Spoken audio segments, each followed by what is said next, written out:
Oke, mari kita mulai. Kali ini kita akan sama-sama menggali sesuatu yang fundamental banget, yaitu fondasi sebuah karakter. Anggap saja kita sedang duduk bareng menyerap pelajaran berharga dari para perintis. Orang-orang yang telah mencontohkan apa itu integritas sejati. Kita langsung mulai dengan sebuah kalimat yang wow, luar biasa kuat. Ini adalah jawaban dari seorang pemuda, Sa'ad bin Abi Waqqas, kepada ibunya, orang yang paling ia cintai di dunia. Coba deh kita resapi sebentar. Bayangkan tekanan batin yang dia rasakan saat mengucapkan kata-kata setegas ini, tapi tetap dengan rasa hormat. Dan ini langsung membawa kita ke pertanyaan utamanya. Apa sih yang bisa membangun keyakinan sampai sekokoh ini? Kekuatan dari mana yang bikin seseorang bisa bertahan pada prinsipnya, bahkan ketika pilihannya adalah orang yang paling ia sayangi? Nah, inilah yang akan kita urai bersama. Oke, mari kita masuk ke ceritanya. Ini adalah sebuah ujian keyakinan. Kita akan lihat gimana iman seorang anak muda yang baru aja menemukan kebenaran langsung diuji dengan cara yang paling berat yang bisa kita bayangkan. Jadi, ibunya Sa'ad gak pakai argumen panjang. Beliau menggunakan senjata yang paling ampuh, yaitu cintanya sendiri. Dengan monggok makan, beliau menjadikan nyawanya sebagai taruhan. Sebuah tekanan emosional yang, ya ampun, dahsyat sekali untuk memaksa Sa'ad kembali. Nah, disinilah letak konflik batinnya. Bisa kita lihat di timbangan ini. Di satu sisi, ada cinta yang luar biasa besar untuk sang ibu. Tapi di sisi lain, ada cinta yang lebih besar lagi kepada Allah dan Rasul-Nya. Penting untuk dicatat, ini bukan berarti menghilangkan cinta pada ibu, sama sekali bukan. Tapi ini tentang pemahaman, mana yang punya bobot prioritas lebih tinggi. Keputusan saat yang luar biasa tadi itu bukan sekedar tindakan impulsif atau emosional, bukan. Itu adalah cerminan dari sebuah konsep yang sangat mendasar, kompas prioritas. Keteguhan hatinya lahir dari sebuah kompas internal yang sudah terkalibrasi dengan sangat baik. Ini dia bedanya, penting banget untuk kita pahami. Keras kepala itu ibarat batu, keras tapi rapuh dan gak punya kehidupan. Tapi keteguhan hati atau istiqomah itu seperti pohon yang akarnya kuat.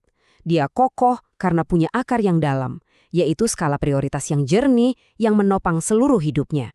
Nah, kerangka inilah yang jadi kompasnya, dikenal sebagai hierarki hukum. Tujuannya simpel, memberikan kejelasan. Kita mulai dari yang paling fundamental ya. Pertama, ada wajib.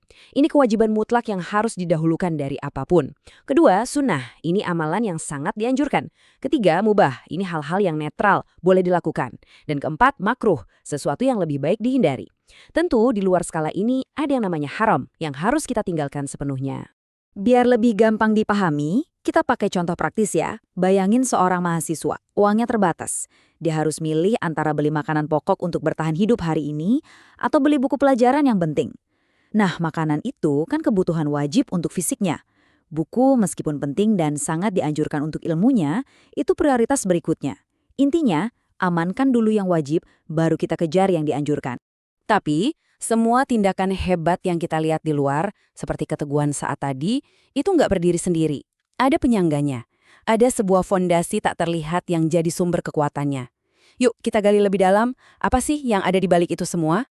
Fondasi yang pertama dan utama adalah ikhlas atau ketulusan. Anggap aja ini seperti mesin pendorong di balik setiap perbuatan kita.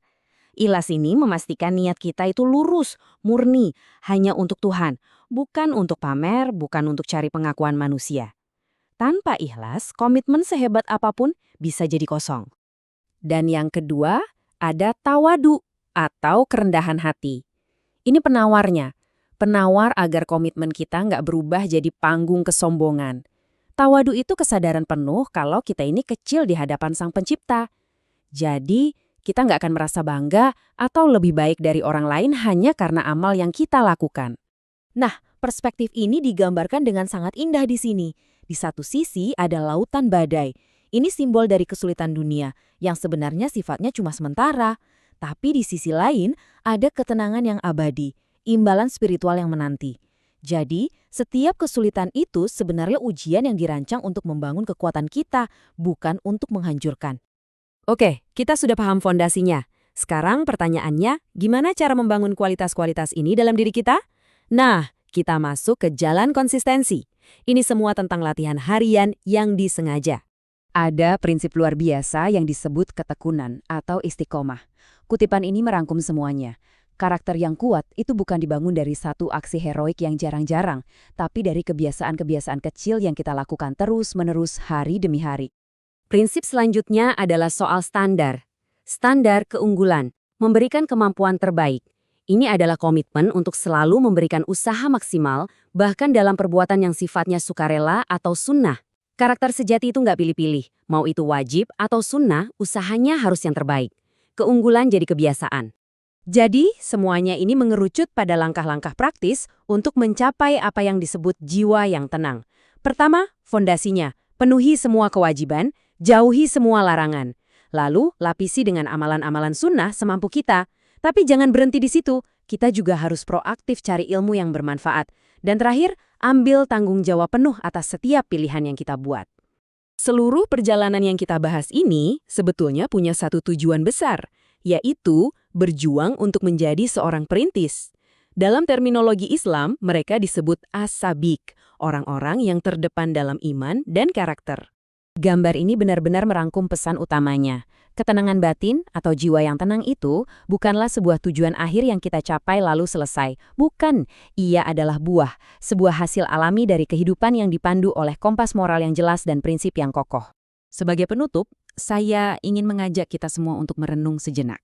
Kalau Anda harus menuliskan 3 prioritas utama dalam hidup Anda saat ini, apa saja itu? Nah, setelah menuliskannya, coba bandingkan.